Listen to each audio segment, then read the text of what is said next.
বাংলাদেশ জামায়াতে ইসলামী আমি ডাক্তার শফিকুর রহমান মন্ডনাথনাথ আসাদ মিরপুর এবং কাপুর চারটি ওয়ার্ড সম্মিলিত যে আসনটি সে আসনটির প্রার্থী তিনি। আজকে রিটার্নিং কর্মকর্তার মাধ্যমে বাংলাদেশ জামায়াত ইসলামীর বহুল কাঙ্ক্ষিত যে প্রতীক দাঁড়িপাল্লা প্রতীক, আজকে আমরা সেই দাঁড়িপাল্লা প্রতীক গ্রহণ করেছি রিটার্নিং কর্মকর্তার মাধ্যমে। আলহামদুলিল্লাহ।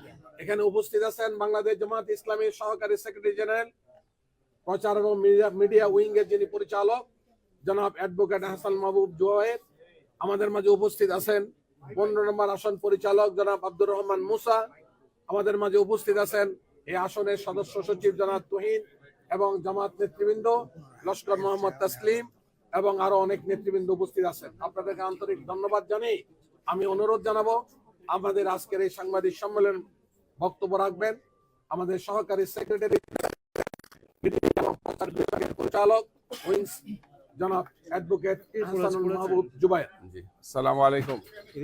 সম্মানিত সাংবাদিক বন্ধুগণ, উপস্থিত বাংলাদেশ জামাত ইসলামীর কেন্দ্রীয় নির্বাহী বিভাগের সদস্য এবং ঢাকা 13 আসন থেকে বাংলাদেশ জামাত ইসলামীর পক্ষ থেকে প্রতিদ্বন্দ্বিতা করার কথা ছিল, কিন্তু আমাদের 10 দলীয় নির্বাচনী ঐক্যের কারণে আমরা বাংলাদেশ খেলাফত মজলিসের সম্মানিত আমির মুফতি মামুনুল হকের জন্য এই আসনটা ছেড়েছেন, যিনি এখন ঘোষণা দিলেন আমাদের জনাব মোবারক হোসেন ভাই।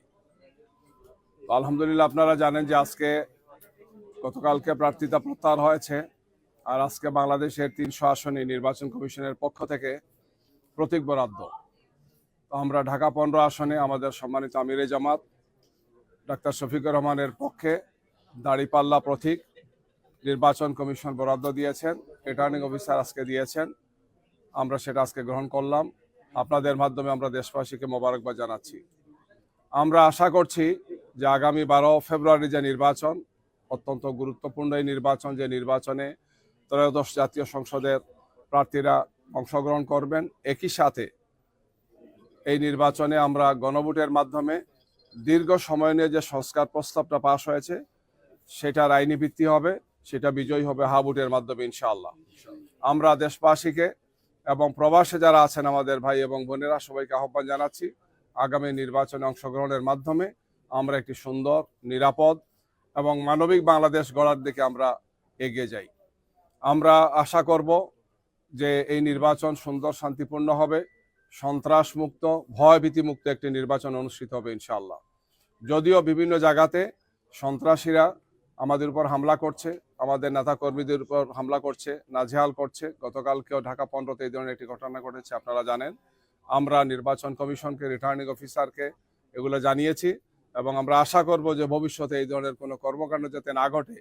এক্ষেত্রে আইন শৃঙ্খলা বাহিনীর সাথে যারা আছেন, নির্বাচন অফিসার যারা আছেন, মাঠে যারা দায়িত্ব পালন করছেন, তারা এই সমস্ত বিষয়ে যথেষ্ট দৃষ্টি দেবেন, যথাযথ পদক্ষেপ গ্রহণ করবেন।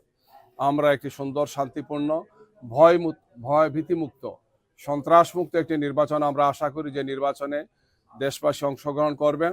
যেহেতু 14, 18 এবং 24 নির্বাচনে এই জাতীয় অংশগ্রহণ করতে পারেনি, এই জন্য আগামী নির্বাচনটি যাতে সুন্দর এবং সুষ্ঠু হয়, এক্ষেত্রে নির্বাচন কমিশনকে লেভেল প্লেইং ফিল্ড নিশ্চিত করা, চিহ্নিত সন্ত্রাসীদেরকে গ্রেফতার করা, অবৈধ অস্ত্র উদ্ধার করা সহ যারা নির্বাচনে অংশগ্রহণ করেছেন তাদের নিরাপত্তা নিশ্চিত করা, বিশেষ করে বাংলাদেশ জামাত ইসলামীর আমিরে জামাত সহ আমাদের শীর্ষ নেতৃবৃন্দ সহ দেশবাসী সবাইকেই যথাযথ নিরাপত্তা দেওয়ার জন্য আমরা নির্বাচন কমিশন এবং অন্তর্বর্তীকালীন সরকারের সাথে সম্পৃক্ত যারা আছেন তাদেরকে আমরা আহ্বান জানাচ্ছি। আপনাদের মাধ্যমে আবার আমরা দেশবাসীকে এবং প্রবাসী অবস্থানরত আমাদের ভাই বোনদেরকে, ভোটারদেরকে আহ্বান জানাচ্ছি, আসুন আমরা একটি সুন্দর, নিরাপদ বাংলাদেশ গড়ার ক্ষেত্রে সবাই এগিয়ে আসি। সবাইকে ধন্যবাদ। আসসালামু আলাইকুম। একটা প্রশ্ন ছিল সেটি হচ্ছে